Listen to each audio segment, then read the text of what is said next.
Morning and welcome to wintry Buffalo, where if yesterday's Broncos-Bills game had been played today, the snow would have been the story. Last year, it was the other way around. They moved the game to Monday, got through it. Right now, down there, 20 miles south of where I sit, it's kind of a mess. Today on ADP Chasing, we will whip around Wildcard weekend. Feels to me like a lot of chalk hit, except for maybe Philadelphia. We know that most of our entries were already going to lose, but how many of our entries for this year's postseason tournaments have already lost anyway? With our heroes, Pat Kerrane and Davis Maddock, I'm Mike Shope. It's great to be with you. Thanks for watching and listening. This is ADP Chasing, January 13th, 2025. ADP Chasing is for when you watch Ship Chasing, you go, these guys are just football guys. And the targets per outrun leagues, that's going to be really nice. Actually back in if it's Ashane. Stare into our crystal ball. Close your eyes, all your entries are going to lose anyway. Yeah, that's fair. This is a Deuce Vaughn show. It's anti-cabal. It's anti the best ball thought leaders. I'm obviously lying to some degree because, I have a lot of both of these guys. It's the most disgusting pick you can make. But, man. Oh, God. Davis, our boy, is ailing. Our boy is ailing. I was really sick. God, 6 weeks ago or something. And I just when you work from home and your job is to talk on a podcast, you kind of just are like, dude, I got to just do it. But, Kerrane, I feel for you, man. I know you're ailing, but, at least Justice Hill's 10.5 PPR points hit our best ball teams right in the goddamn mouth. Ty Johnson too. Ty Johnson. Yeah, it's about as good as it gets. Really. For people of our slappy proclivities, the only better thing that could have happened would have been for Gainwell to get in the box at some point. But you can't really ask for much more. Yeah, there's lots of stuff to tilt this weekend, but I truly felt appropriately. The sickness had fully gotten to my bones. When probably the biggest thing I tilted was that I drafted too much Mac Hollins and not enough Curtis Samuel. Yep. Yeah. Can you believe the Ty Johnson play? Does it make sense at all? It was so good. Yeah, how did he tilted forward just enough so that his foot doesn't slide? It's really crazy. He's celebrating before he comes to a stop. He's got the ball in one hand and he's got his arm up like this. He ran a 70-yard wheel route, maybe just sort of all the way around and all the way back. And Allen is just toying with them. It's 4th and 1. Why isn't he under center? Why isn't he just sort of taking the obvious 2 yards that he gets every time? No, he's in the shotgun. He's rolling right. He's going to stand there. He's going to wait for Ty Johnson to run 70 yards and hit him at the back of the end zone with his knee down and his foot. But what an insane play. It's one of many. Now, Mike was cooking there. Let's just listen to the cadence. That was poetry. That was beautiful. I was just sitting back and appreciating that. Mike, I gotta ask you, because my feeling watching the Bills in the first half was I felt this as a Chiefs fan of just being frustrated. God, just let him play, man. Just let Josh go do some stuff. Why? They had 3 possessions in the first half, and obviously they totally broke out in the second half, and maybe that was how they'd always cooked it up.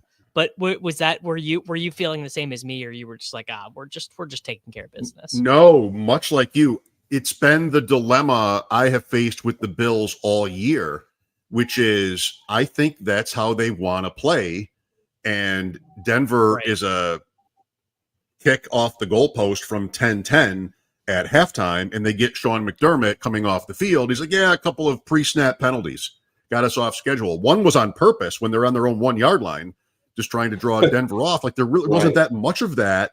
That's how they want to play, but they continue to survive, if not thrive, with Cook. Inside the tackle runs for 5-6 yards a pop. And my bet on this team has for years been that why would you want that? Why would you want that to be your offense when you have Allen?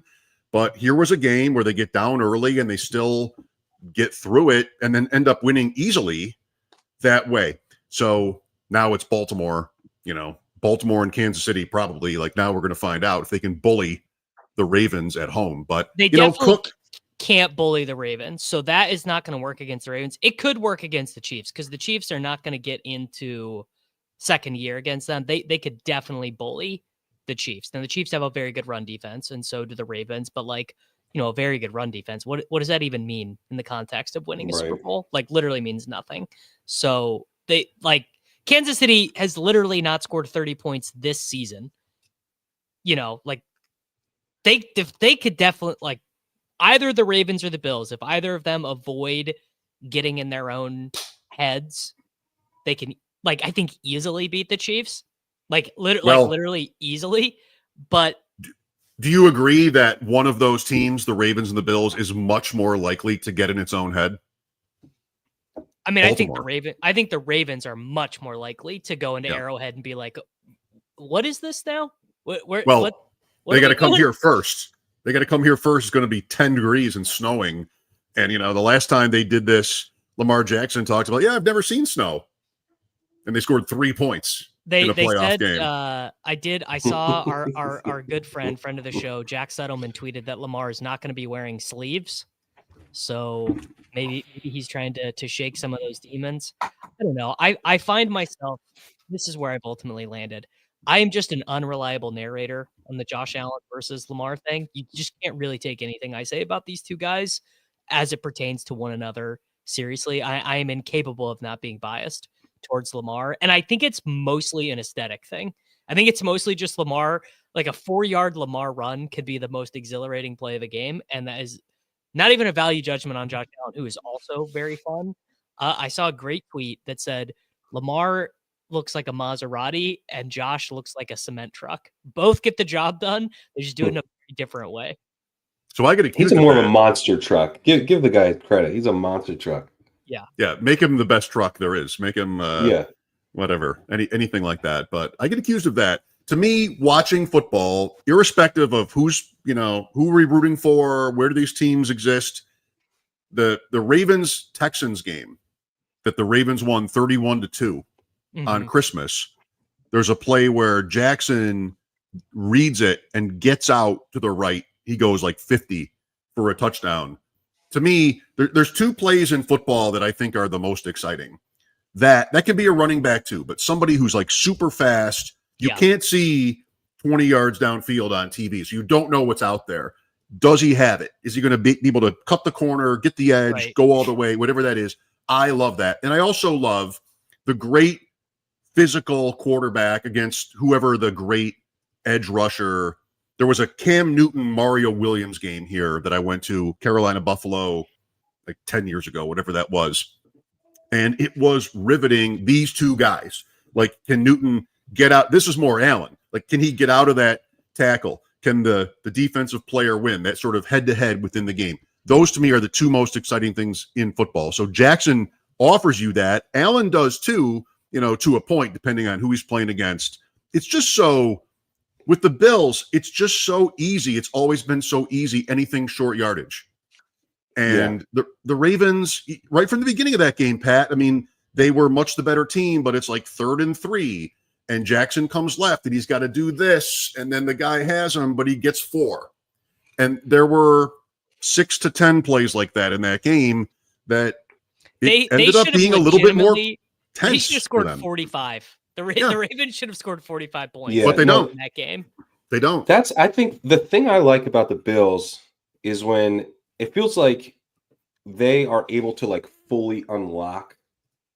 They're able to hit that, like in the video game, like when you're like on fire, like that. They get to that level. Oh yeah, that level exists for them. We've seen it, and their ability to like hit, to power up enough to get there. They like know how to do it.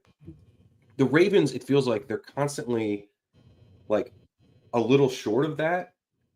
Now they're like, the thing about them is that they can just like destroy teams even when they're not. Even second gear. Yeah, even in second gear, they can destroy teams. So for 2 years.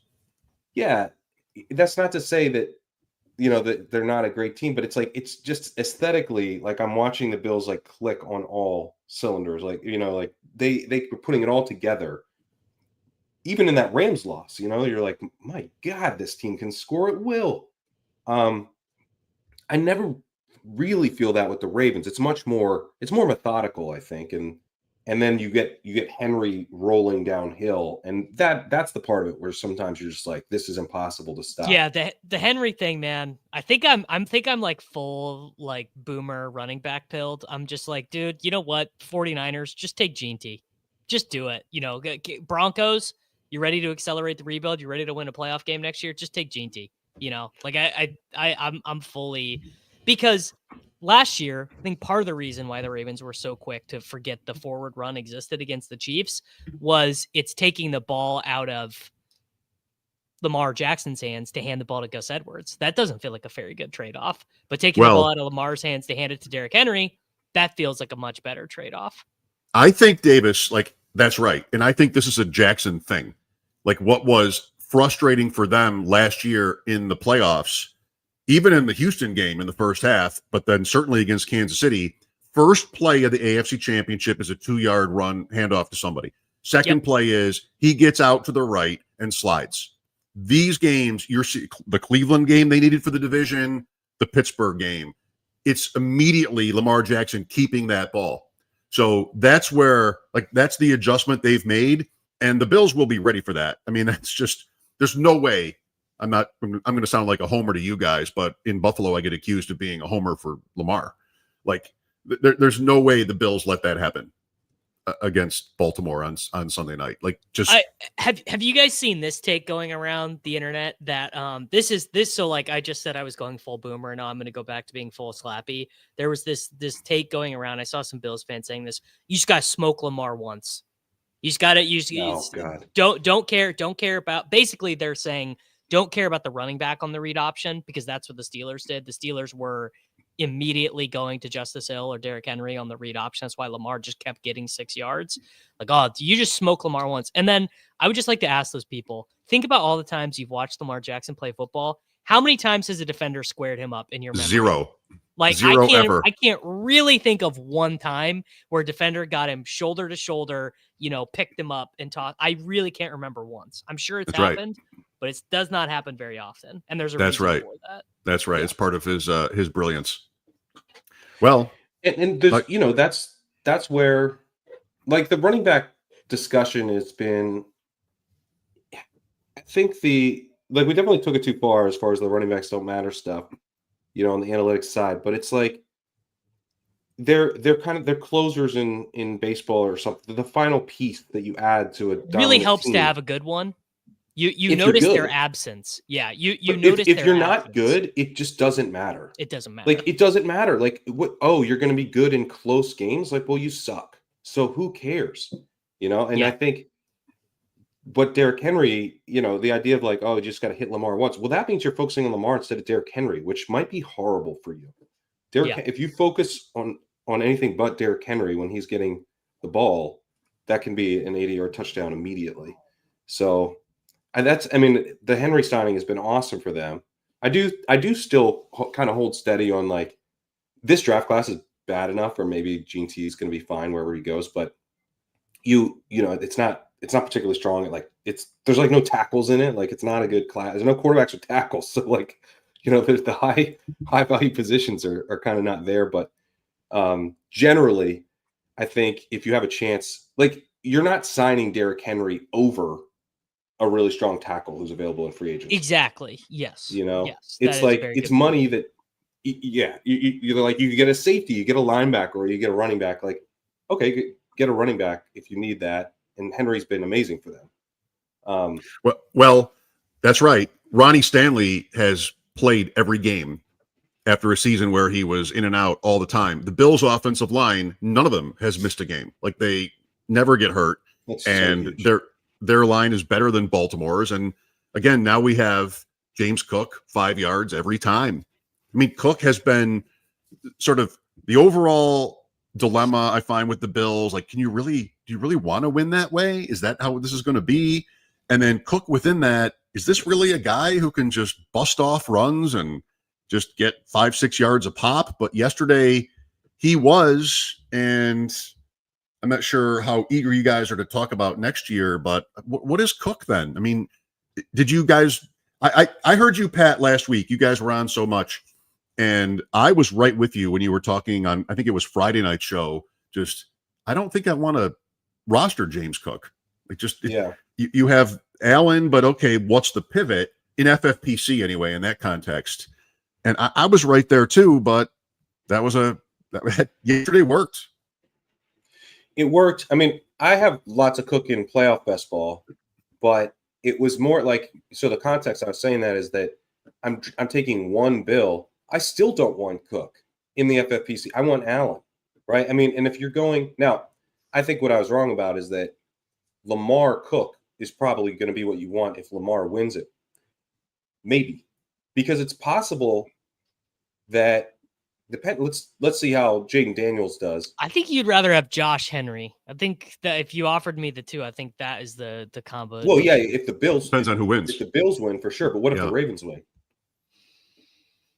I think you still might. You still might want Josh Henry. Might. Yeah. I went to Kincaid, Pat. I went to Kincaid over Cook. Oh, that is pure homerism. No, it is not. No, it is not. Mike, I played Kincaid on one of my 200 teams too, and I was watched that game so hard because the Rube Goldberg machine stuff. They don't do a ton of trick plays, to your point, Show, but they were doing this thing where Allen would drop back and he'd fake a handoff and then he'd spin around real quick.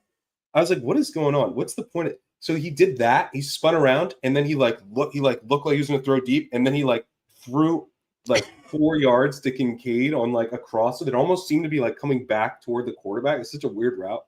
And then he slid down, and I knew Davis was laughing his ass off. The guy played fewer snaps than the fucking third tackle. I mean, it's just we got to be. I had saying this to myself because I keep wasting money on Kincaid. I keep doing it because in the back of my head, I kind of believe Liam. In the back of my head, I'm like, maybe Kincaid really just has gotten unlucky, But that game yesterday, I was like, dude, Dawson Knox just is better than him. Just Dawson Knox is he's a much better blocker. And then Knox gets wide open, shakes the safety off for the 25, the 25-yard gain. I'm like, dude, Knox is just a better football player, man. He just is. Well, fine. But, I mean, Kincaid had a 3 for 47 thanks to a 35-yard catch that shouldn't have counted, which puts, Zach Ertz caught 2 passes. We liked that a little bit. Otten, nobody was talking. Kraft, what were we supposed to do? That he had a play that wasn't reviewed? Yes. Yeah, because the Bills never miss, because one of the Allen points is they never miss the edges. They sprint it up. Denver was down in the second half. Don't throw the challenge flag. It's over. Counts. Fine. Put it in the book. Yep. So, you didn't get the game. Kincaid was always a bet against tight ends. Andrews caught 2, 4 points. Ertz, 2 catches. I don't know. Kelsey.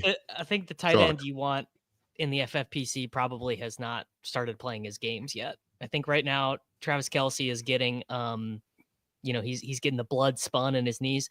Travis Kelsey has not had to play football in 24 days and really didn't even have to play in the Christmas Day game, right? He did. He got a touchdown, but that is just so much rest for an old team. It's crazy. And then, well, maybe not.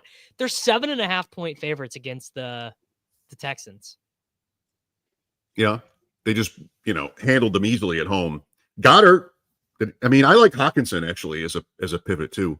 We'll see about him tonight, but Goddard got in. Philadelphia was I right in the open? Was Philadelphia the one team that sort of didn't deliver of the chalk? The 4-5 game.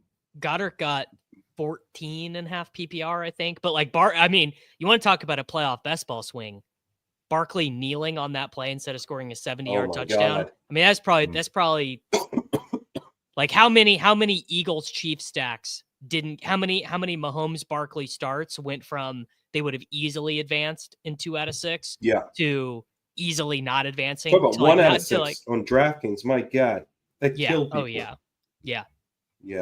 Yeah, the Mahomes Barkley start would have been the absolute nut. You had to, not you had to have it, but you really wanted to have it to, like, it's gonna be hard to advance Chiefs pieces if the Vikings do not do really well tonight, because a lot of the NFC sides you would have paired with them did pretty poorly. Like Baker did not do very well. I guess Jaden and McLaurin did well. It'll be easier to advance Lions because like I had a lot of not a Lions, Chargers, but good amount. Yeah. Well, Henry, I did like Goff Henry, mix that in, and then you added like Bateman and stuff. So you'll be okay, I think, with Lions, especially if you did any Texans on that. Houston, right. Yeah, and Ladd. I mean, and Ladd was obviously massive. The Discord was saying this morning, or at least somebody on there was like that Goff Henry was the nuts. Yeah, at 6'7". Goff Henry. Yeah, Goff Henry was the nuts. If you took Bateman, like Bateman's score probably counted a lot for them. What's going to be, someone in the chat just said it's going to be really, like, if the Rams super smash in a loss, like if Puka and Kyron and Stafford and like even Kupp gets like 11, in a loss, it's just the whole bracket is just going to be messed up because Puka and Kyron were expensive. They were Puka was but closed in like the third round in playoff baseball. Almost second. I mean, he would have flipped Jefferson if you give it another week, I think. I ended up being really light on the Chargers and the Rams relative because I'm like, these teams, particularly the Chargers, I'm like, the Chargers are literally drawing dead to give me points in the Super Bowl. Like, just I did my 80,000 simulations and the Chargers don't make it to the Super Bowl once. So I just was super like Ladd. I'm sorry, man. Wide receiver 14 for a guy whose Super Bowl projection is 0. I don't know. Maybe I'm playing the game wrong and maybe playoff best ball is far from solved, but it's like, dude, I'm not taking Ladd McConkey over even like Isaiah Likely, Like how shocking was 4 picks from Herbert? Was it shocking? Was it not? He threw 3 all year. You're asking another unreliable Herbert narrator. Might be better to go to Pat on that one. Last week we talked about this and I'm like, isn't LA the one team that could beat Kansas City? And you're like, I mentioned it on GR a couple times this week. Like, they just don't have enough good players. They just don't have, they just do. They couldn't block the Texans. I mean, the Texans have a really good defense. The Texans have a really good pass rush. Like that, when they get ahead, really good. When they get ahead, right? Yeah, I mean, but their numbers all season, like they've had letdowns, but like throughout the whole season, it's been, it's right at the games and stuff. It's like the Texans are good defense, good pass rush. They can hurt you. And I guess my thing with Herbert is like, it's one of those situations where like, had they missed the playoffs, had the Bengals gotten in, they drop a game and, they don't make the playoffs. I think people would go, look, I mean, maybe don't give this guy a rookie wide receiver as his number 1 wide receiver. Like, Ladd's really good, but like, let's build around this guy and set him up for success a little bit more. Like, even J.K. Dobbins had a surprisingly good season, but like, what if he didn't? Wow. This is how you team build. Good point. The Chargers had a winning season. I mean, they were around even money to make the playoffs. They do. Now it's more just sort of like the Chargers are still the Chargers. They lose in the playoffs. But what was, to what you said, Pat, what was their goal? Like, what was the Chargers' blueprint this year? What was it supposed to be? In the offseason, it's Greg Roman, so they're going to run the ball forever, constantly, and maybe Dobbins, Vidal, right, all of that. And they got there. I mean, Johnston had a couple of spike week games, and they got there anyway, but end up losing by 20 to a pretty bad Houston team in the playoffs. I don't know. Like, what was it supposed to? What was their idea of what the season would be before it started?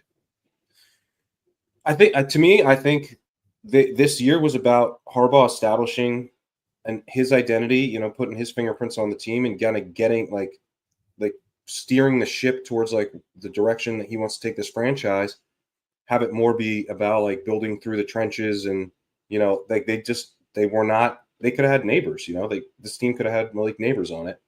And they were like, no, we're going to focus on building through the trenches. So that may ultimately prove to be the right move, but in my mind, it's kind of a little bit of a slower, like a more long-term view, which you've got a young franchise quarterback, so maybe that's prudent and is going to pay off in a big way. But yeah, this year, it's really drafting. Think about where we took Herbert in playoff or in regular best ball, and in regular fantasy leagues. Like this team is not going to have any juice on offense. Like they just don't have any weapons.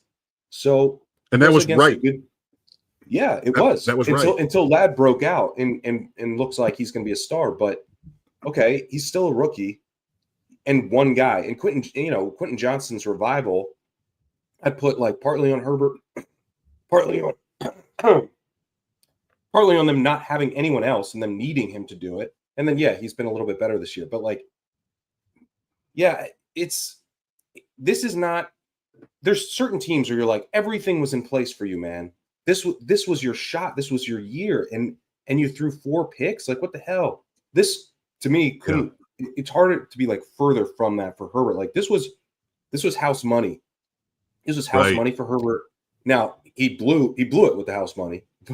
he put it all on double zeros, and double zeros did not hit. I mean, great. We talked about this. We talked about this on Friday on the leg up preview. We said it. They're like the NBA team that just like unexpectedly is in the second round in the conference semifinals, and they were like, what? And then they just get shit canned by just a more veteran, more experienced team, which is exactly what happened. Now, is Justin Herbert what people on TV and like big NFL want to tell you he is? No, he's not.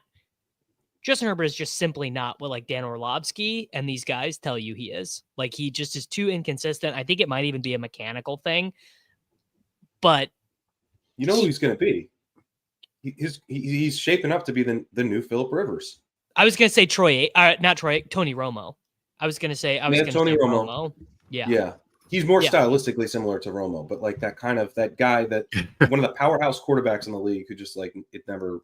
He's like Tony Romo, but in Mahomes' division. Yeah. I mean, he's clearly like the 8th best quarterback or something. Okay, yeah, Lost Cosmonaut is right. It is more the guys who just like watch a lot of the game, and I can see why if all you do like you just watch, you're just like, oh, I just like to watch the game. Why you love him so much? Because he looks cool. He just like looks really cool playing the game, but like next year is his age 27 season. Yeah, I bought into a narrative this year that, like I mentioned last week with them, he just sort of took over a couple of games down the stretch and sort of I've got the coach, I've got this. And the Texans might have been like as good a draw as you could hope for. I thought he might have been hurt early in this game. He was shaking his elbow a couple times, and then he was really missing. Before the onslaught started, he was just really missing. So that might be true. He might be Staffordy. I could see Stafford's a good comp. I could see Staffordy, and it's like it took Stafford a long time to get his due, and the ball knowers have always liked Stafford more than the numbers based analysts for as long as he's been in the NFL. Right, so. And he put the stats up on bad teams. Herbert will not have that. I mean, he's not going to be a guy that gets compared to Stafford in terms of stats, but no, because although, look, man, I mean, things could turn around. Like the Chargers take Luther Burden, and it turns out Luther Burden is good. They sign a competent outside wide receiver, and they don't have Will Dissly as their primary tight end. And they take, wow. This is a great running back class. They could probably do what the Jets did last year: take 2 day 3 guys, and they're both good. And like all of a sudden, you're like, oh, the Chargers scored 25 points a game, and they look awesome, and they won 10 games, and Kansas City thought maybe they weren't going to win the division for a little bit. Like it's totally possible.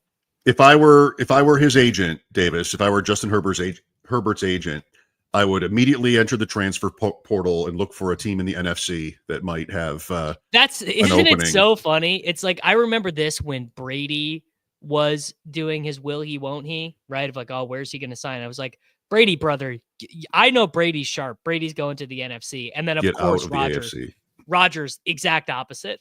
Rodgers, will he, won't he? It's like, I know Rodgers is just, He just doesn't think. So he's going to the AFC for sure. Rodgers just does not think through the permutations. And that is, of course, that is exactly what happened, you know? Well, in the Denver Buffalo game, they spent a minute on like, okay, Bo Nix, right? I mean, nice, cool, pretty good. Allen, Mahomes, Jackson is your gauntlet to the Super Bowl. I think those guys are basically the only quarterbacks who matter right now in the current NFL. They're the only ones who are so good. You could drop them anywhere, any teammate, any coach. I think everyone else I think Burrow. If you gave Burrow a better defense this year, I mean, and he can knock off the Chiefs. He could make noise. They've made the Super Bowl. The sacks are so problematic. They're. He has beaten them all.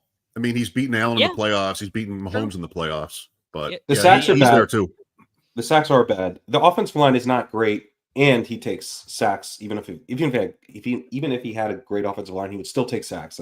He took sacks in the greatest college football offense of all time. Like it's just a stat that quarterbacks kind of own. So I wouldn't disagree. He matters, but I think he is, because of the sacks, just like a smidgen of a tier lower than those guys. Interesting for Stroud here. I mean, pretty good day for him. And a year ago, we were all in love. Lost in the playoffs. Okay. Not all of us. I'm not trying to write his obituary or anything, but like, he was fine in that game. I did not come away from that game. He looked horrible in the beginning. I was like, oh my God, they're gonna blow this. Yeah, that dumb play with it wasn't a bad snap either. He dropped it. Yeah. And then chased it down, and the Charger just sort of froze, and that was how about the first interception? Well, who was he even throwing to? I don't know, man. Well, he gets Mahomes this week, and all you want is an opportunity. He's got it. If the Chiefs lose that game, continuing the storied tradition of my showing you guys my drafts, I did 19 gauntlet teams. Is that good? I guess I didn't have time for 20, but I did 19. That would drive me crazy, Mike, to see the odd number. The odd number. Yeah. Well, this was I thought my worst. I label all these teams. I've got it if you guys can find it up here. This was like my least favorite because you sort of make plans and share your screen. Pat can. I did. Didn't I? No, you did. Yeah. Oh, there we go. There it is.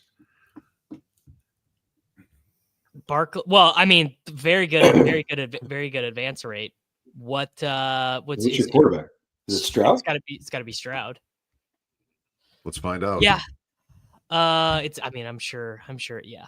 It's like, so the 6 hole was really interesting towards the end with 4 of the quarterbacks and sometimes 5 of the quarterbacks being gone.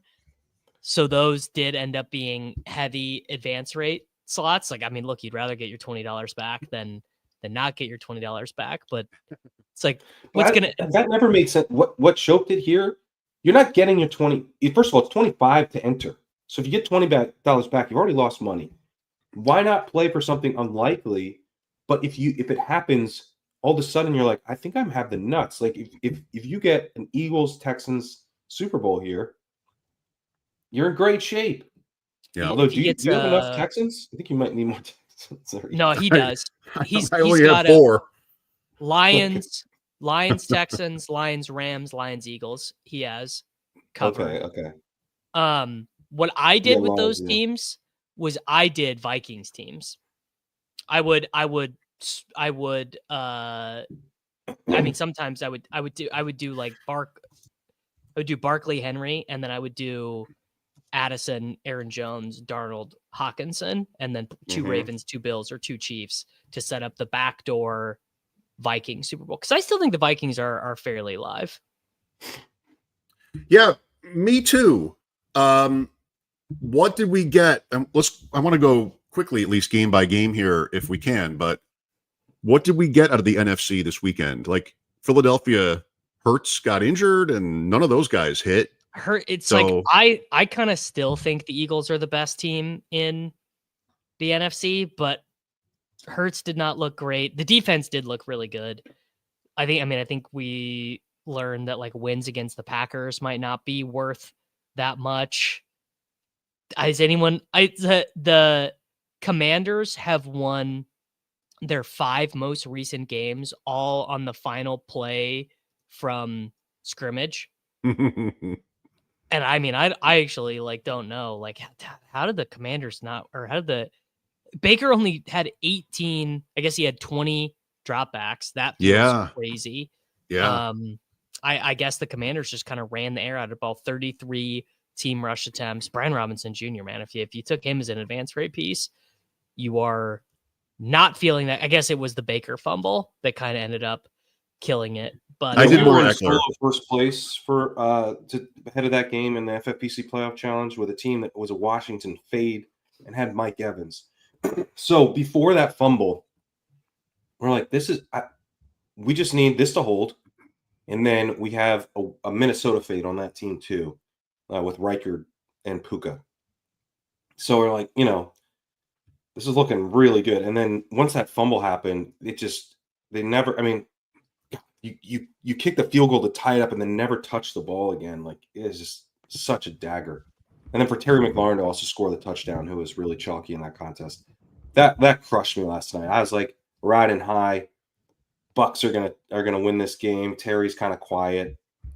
We're in control of the FFPC playoff contest, and that team's it's not like definitely dead because of the Minnesota fade, but last week, like, oh my God, we got this, to it's probably dead. Sorry, last week you were talking about catching up on Washington. Did you not? Did I not what? Catch up on Washington? Ball? Oh, in playoff best ball, I did. Maybe not as much as I wanted to, but I definitely followed through on that as like a point of emphasis to get more Terry and Jaden Daniels as like advance rate pieces. But the way the FFPC playoff contest works is even if you like start with a decent amount of Terry, and we have like some Jaden Daniels teams, and so we didn't like the initial position was not like Washington's going to lose. But then you're like, well, which teams have Ladd and which teams, have all the pieces, have like Josh Jacobs, but also have an Eagle. And like, you get down pretty quickly to like, all right, here's the teams that are looking really strong and what do they need? And they all needed Tampa Bay. Like basically they all needed them. So that fumble, that stupid play call to get, it's like, oh, This play's going to be really cool unless the snap is slightly mistimed, in which case we'll lose the game. But man, it'll be so cool. So let's call this, on our 15-yard line or whatever it was. How about 18? Davis mentioned it when you stepped away. I mean, how about 18 passes for Mayfield in this game? Like, it was Evans, Bucky Irving sort of made his par, and nothing else. Like 185 yards for Mayfield after the season he just had. It just did not come. Yeah. 48 plays, Davis. That's your area. 48. That's 48 so offensive plays. Bad. Let me tell you, if I had gotten wind that the Buccaneers were going to run 48 offensive plays, I would have had probably stone zero in in playoff best ball. I don't know. It's a playoff best ball. It's always that the ship chasing curse was due. Yeah. We were celebrating the curse being broken, and the curse had one more trick up its sleeve. I guess bullets. Ladd is the Jake Ferguson this year, compounded by the fact that the other Jake Ferguson was in the game with him, Nico. It's just it's a tough game, and it's also a particularly tough game when you play it the way that we think is optimal, which is to focus as much as possible on winning in the Super Bowl round. Yeah. It would be as if in Best Ball Mania, you were literally actively taking guys who would stink early or get 0 points early.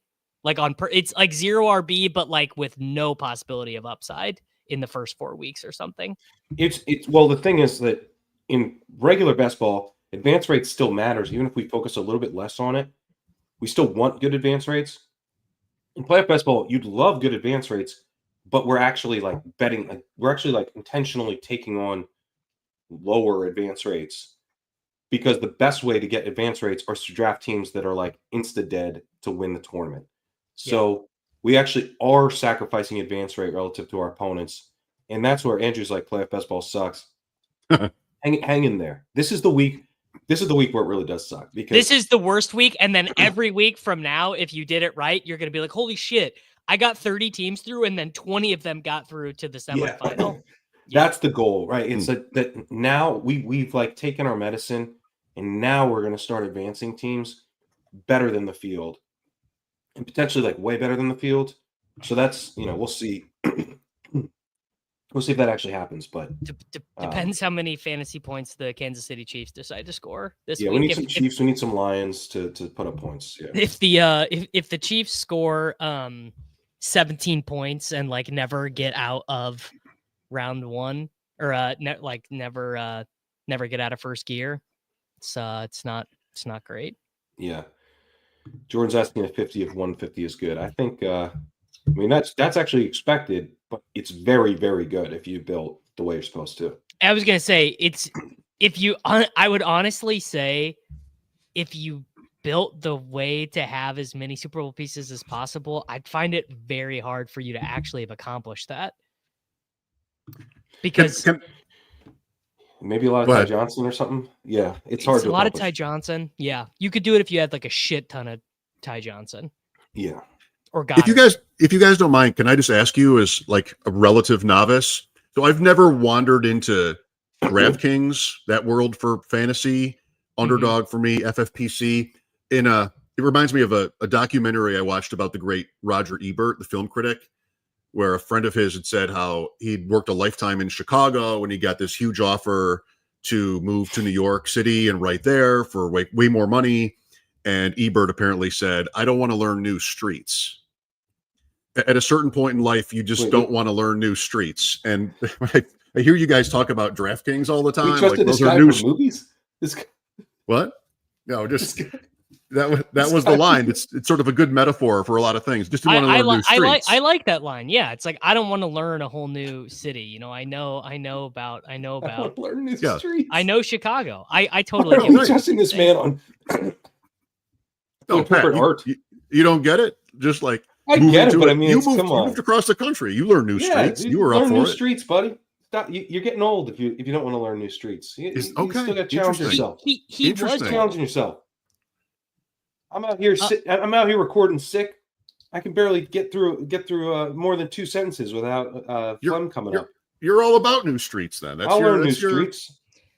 Crane is a new streets guy. I am not a new streets guy. What I'll tell you about DraftKings Best Ball is it's just a different atmosphere because you have people who don't get the game that's being played.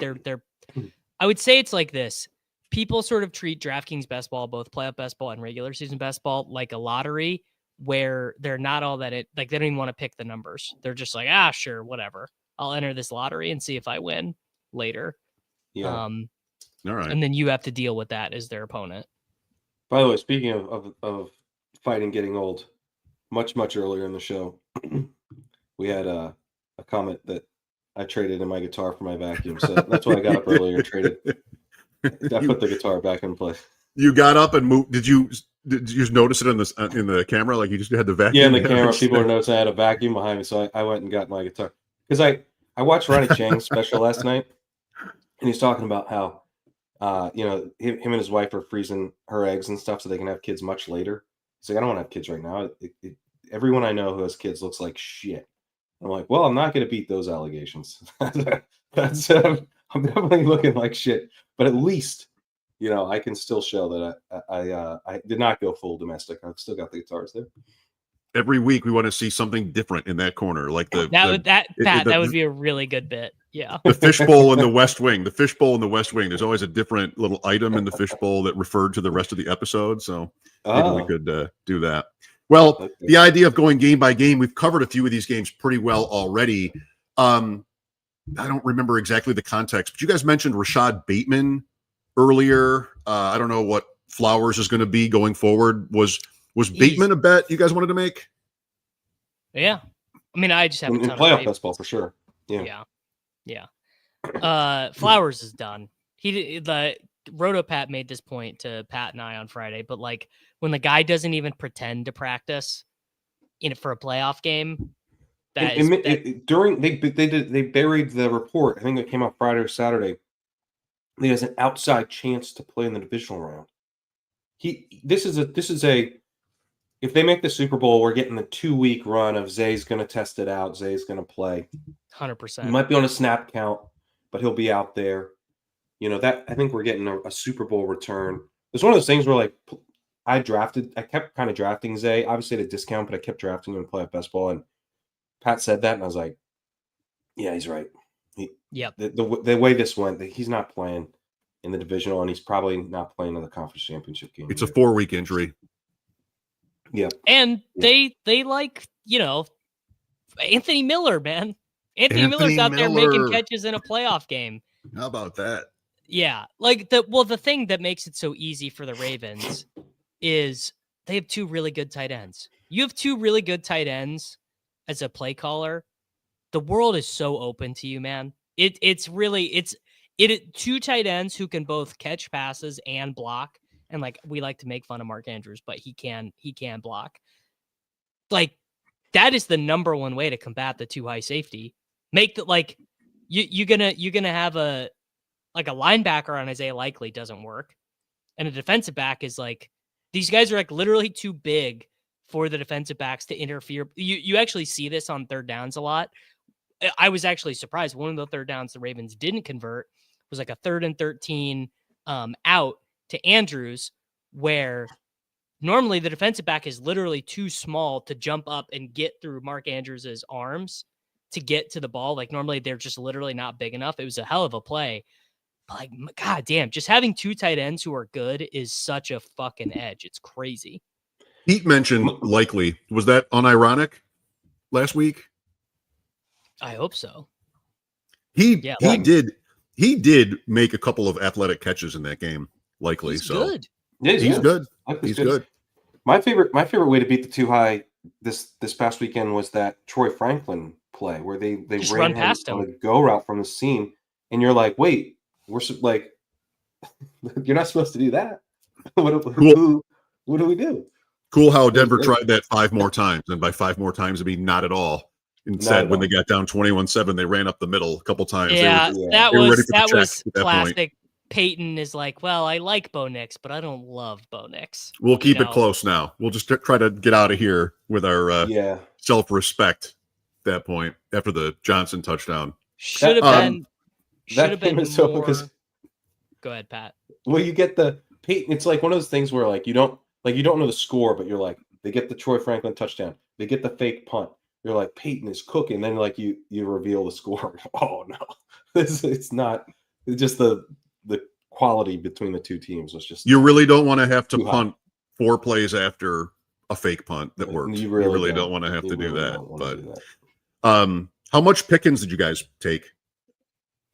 0. A little. Anything. A little. I have them a little in play because on DraftKings I would go anytime I had Lions or Chiefs.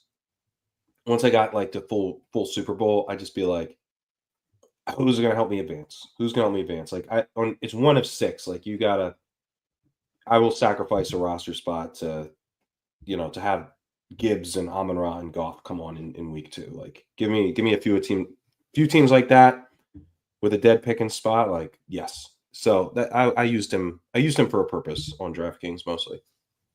I think by the end I was taking Quentin Johnson over him. I just was like the Steelers equity to beat the Ravens is 0% implied probability in the Davis Maddock math model. They could have played that game 100 times.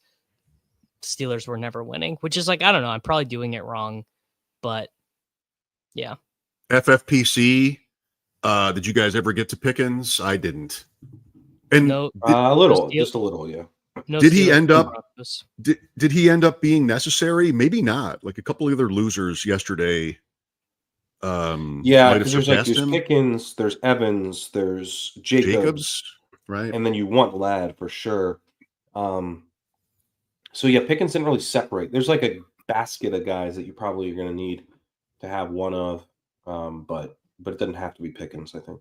And we'll see tonight. Good chance one of those 2 teams, the losing team, has somebody in that same realm, 20 points. Well, to the Eagles stuff, and there's no way to prove this point correct or wrong, which is why I'm going to make it. To me, the Eagles, if they get the Rams in round 2, I think will look really good. You've got a Rams team that wants to be balanced against a really good run defense.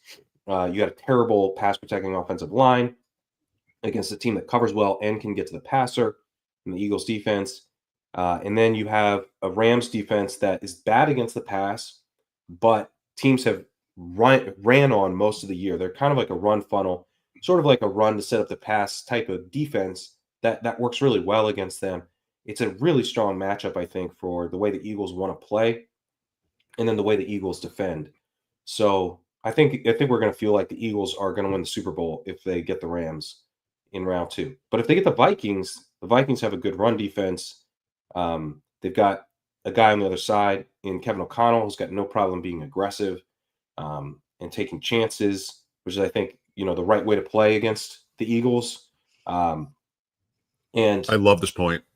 You get an Eagles team that's a little overly conservative. So are they going to take a bunch of chances against the Vikings pass defense, or are they going to kind of run into the teeth of the Vikings run defense? So I really think what we think next about the Eagles is going to be so dependent on who they play next, because these matchups are quite different for them. I love this point. I mean, one thing about tonight is Minnesota is coming off a very stressful game against Detroit. They needed it, high stakes, they lose. Now they have to travel not to LA, but to Phoenix for this game. And if it happens that the Rams just have more to give, then LA flies home, deals with life at home at this point, and then it's Sunday noon body clock at Philadelphia in the cold for a team that's just like always playing indoors.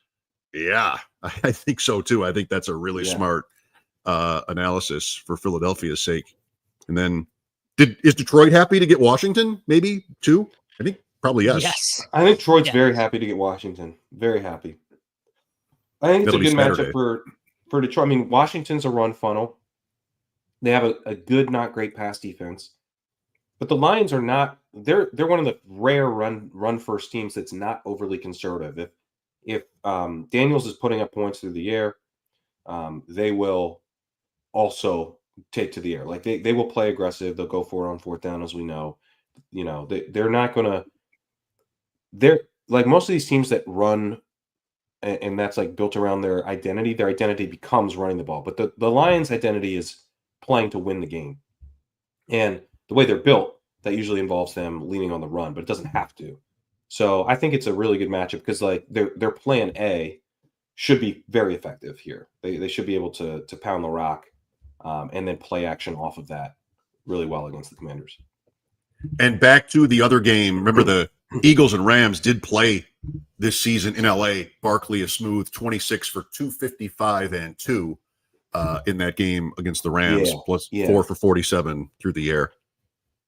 Yeah, it's terrible for the Rams. Like, it's really terrible for the Rams. Like, you'd much rather, I think, go play Detroit the Lions. Yeah, because at least you have a chance there of, the Lions are going to have to blitz and do all this stuff and dial up all this pressure because their front seven's so banged up. So that's ideal for the Rams. That's like the Rams can't protect anybody, but they got a smart quarterback.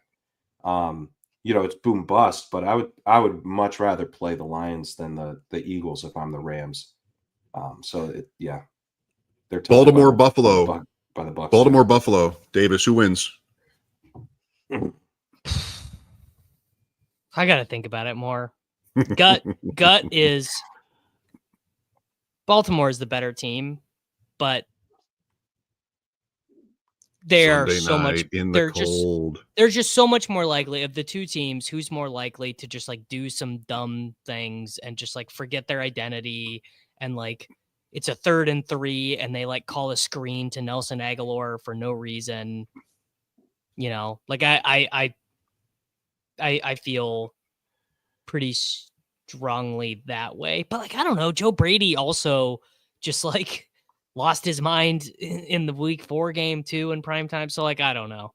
I feel like both these teams need to have a real, apotheosis where they just like, they meet they meet their fears head on and just like come through it on the other side.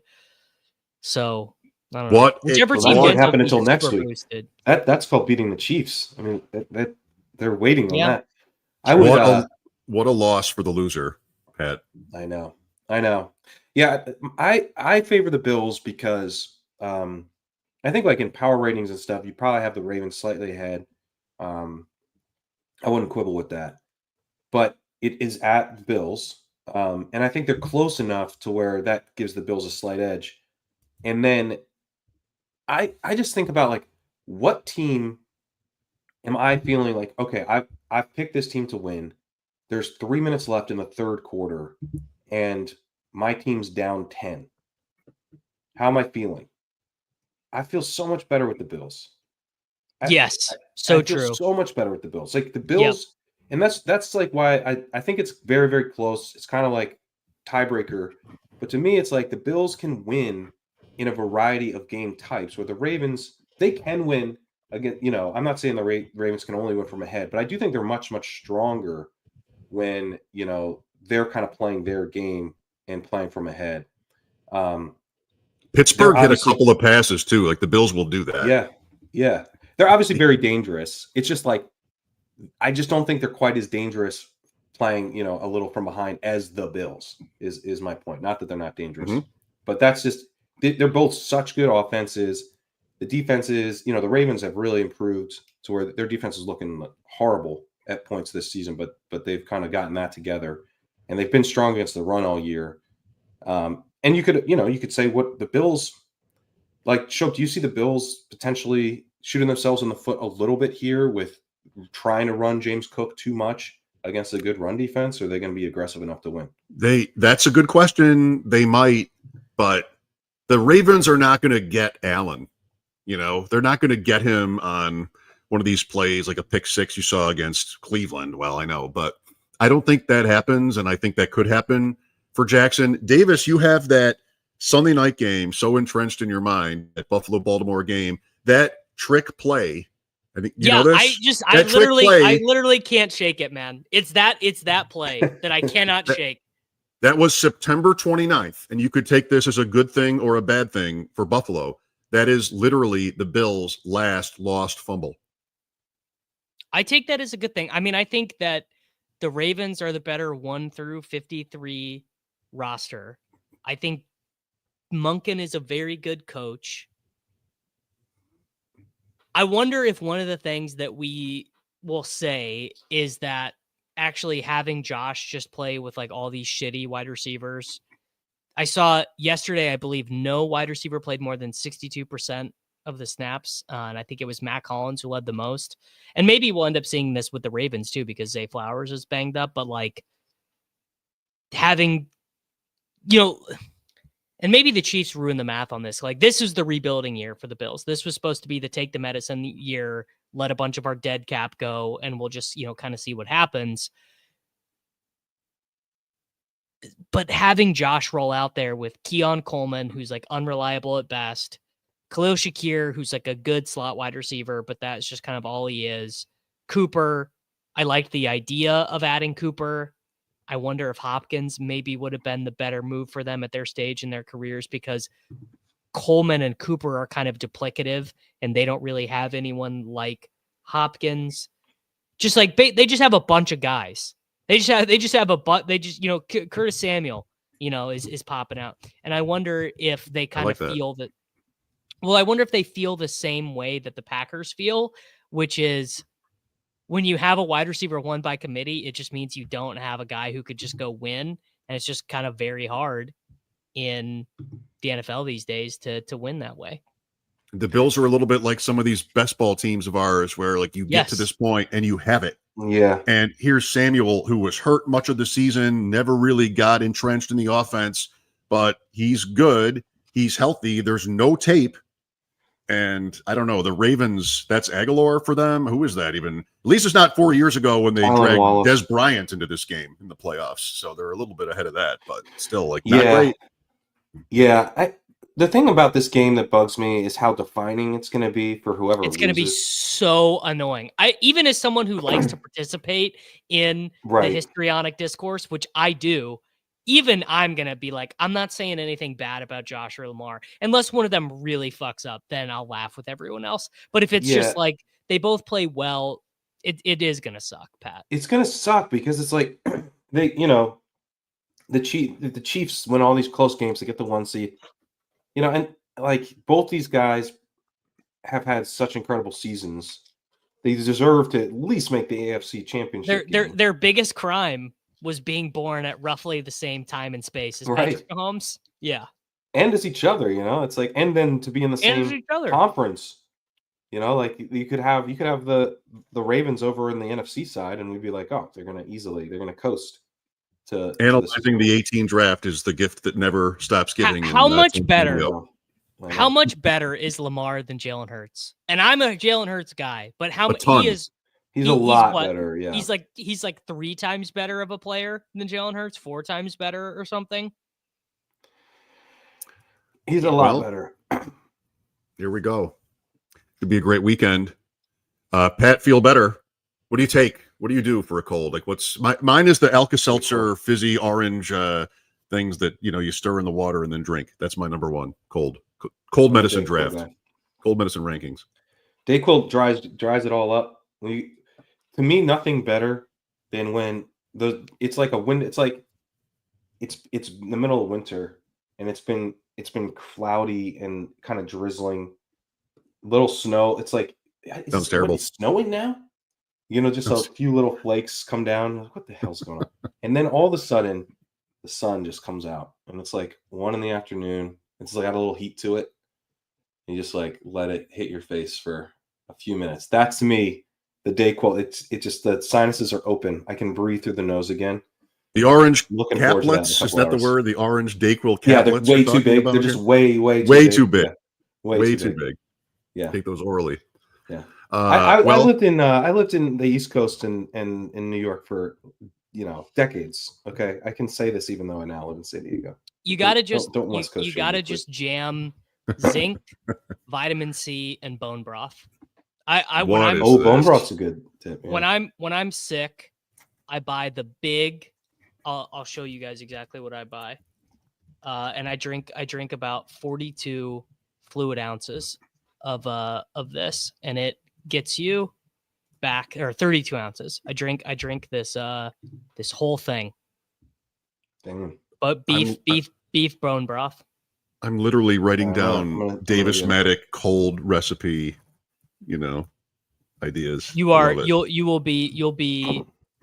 I generally the chat is not convinced. The chat is not convinced. Yeah, God forbid. What's so bad about it? You don't start sharing alternative medicine with people online, man, or they'll bone broth's good for you, man. It's got a lot of good stuff in it. Who doesn't like bone broth? You cook with it. It's not like you said pig's blood or something like that. I mean, it's not pig's blood. Gravy? It's bone broth. Like bone broth is gravy.